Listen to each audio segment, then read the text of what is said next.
hanya untuk mereka yang punya logika. Bagi yang tidak punya logika, skip aja. 3 petugas polisi yang menembak para anggota Laskar FPI Desember lalu sekarang sedang menjalani proses penyidikan. Sebagian pihak heran karena selama ini polisi menyatakan penembakan yang menewaskan Laskar FPI tersebut dilakukan dalam rangka membela diri. Apakah ini sekarang berarti polisi sendiri ragu? Apakah ini berarti ketiga polisi tersebut memang sebenarnya melakukan pelanggaran pidana dengan menembak para anggota Laskar? Pertanyaan ini layak terlontar. Saya sendiri percaya bahwa ketiga polisi tersebut tidak bersalah. Namun kesimpulan harus dicapai dengan cara yang transparan dan bertanggung jawab. Karena itulah dalam pandangan saya, disidiknya para anggota polisi itu membuktikan bahwa hukum berjalan di Indonesia. Polisi nampaknya tidak ingin pandang bulu, bahkan para anggota polisi sendiri harus menjalani proses hukum yang sama. Kejahatan dan ketidakjahatan seseorang harus dibuktikan melalui proses hukum. Kapolri misalnya bisa saja berkeras menyatakan dia yakin para anggotanya tidak ada yang melanggar hukum.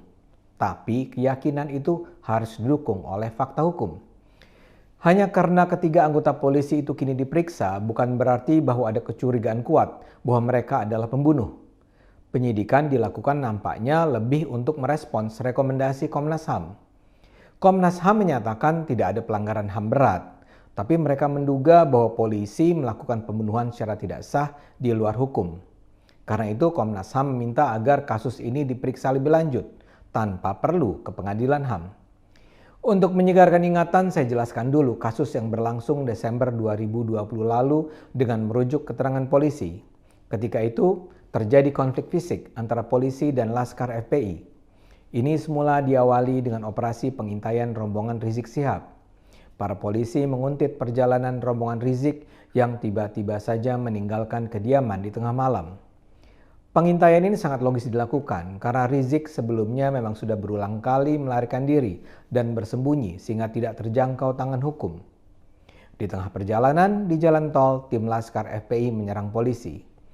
Pada awalnya dengan sekedar memepet mobil polisi, tapi belakangan diikuti dengan aksi penyerangan terhadap mobil polisi.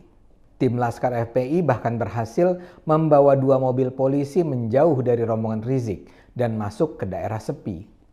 Di titik tertentu setelah menunggu sekian lama, mereka menabrak dan menembaki mobil polisi.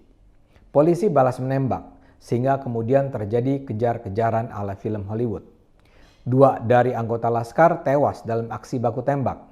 4 sisanya tertangkap di rest area KM 50 Jalan Tol Jakarta Cikampek. Keempat orang FPI itu ditahan dan dimasukkan dalam mobil yang diawaki 3 polisi. Di dalam mobil itulah keempat anggota FPI menyerang dan berusaha merebut senjata polisi.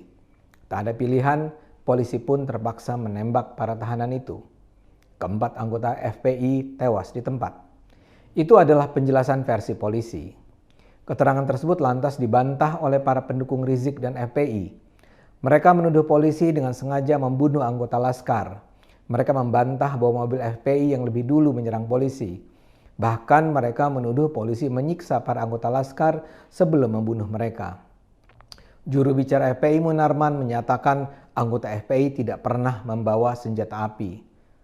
Komnas HAM kemudian turun tangan terlibat dalam proses verifikasi. Komnas HAM menemukan bahwa keterangan polisi yang benar. Mereka menyimpulkan para anggota FPI itu memang sengaja menyerang tim polisi, termasuk dengan menembak dengan senjata api. Mereka tidak menemukan indikasi adanya penyiksaan terhadap para anggota Laskar FPI.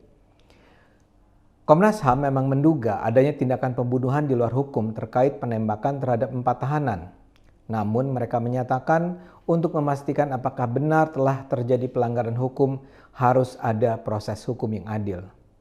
Sementara itu, kubu pecinta Rizik dan FPI terus berkukuh menyebarkan narasi bahwa polisi menzalimi para anggota FPI. Mereka menggambarkan ke-6 anggota FPI yang tewas itu mati syahid dalam menegakkan jihad. Sejumlah tokoh membentuk tim pengawal peristiwa pembunuhan TP36 Laskar FPI. Mereka melakukan kampanye bahwa polisi melakukan pelanggaran HAM berat dengan membunuhi anggota FPI. 2 pekan lalu misalnya, mereka menemui Presiden Jokowi untuk menyatakan mereka yakin bahwa para polisi membunuh anggota FPI secara kejam. Lucunya, ketika dimintai bukti untuk mendukung keyakinan tersebut, mereka bungkam 1000 bahasa sehingga pertemuan hanya berlangsung 15 menit. Dalam konteks itulah kini 3 polisi yang menembak para anggota FPI kembali diperiksa. Ini semua demi kepastian hukum. Sebelumnya polisi sudah menetapkan ke-6 anggota FPI tewas sebagai tersangka, meski kemudian dengan segera dinyatakan perkaranya tidak akan dilanjutkan karena mereka memang sudah meninggal. Banyak yang nyinyir dengan langkah polisi tersebut.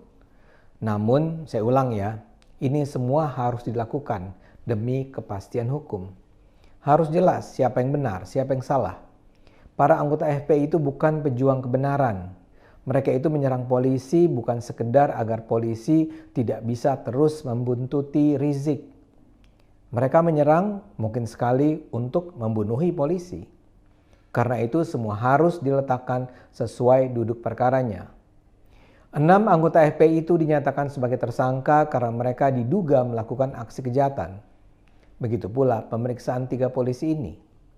Harus dipastikan secara hukum apakah tindakan mereka dibenarkan atau tidak secara hukum.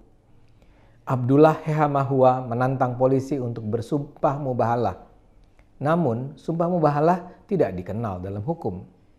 Yang terpenting ada pemeriksaan secara bertanggung jawab, yang prosesnya berada di bawah pengawasan publik.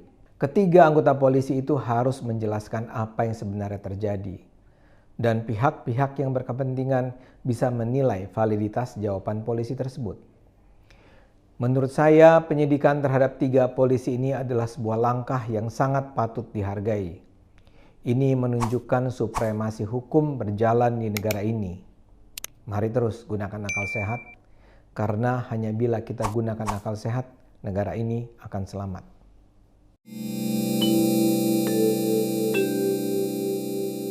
Video ini hanya untuk mereka yang punya logika. Bagi yang tidak punya logika, skip aja.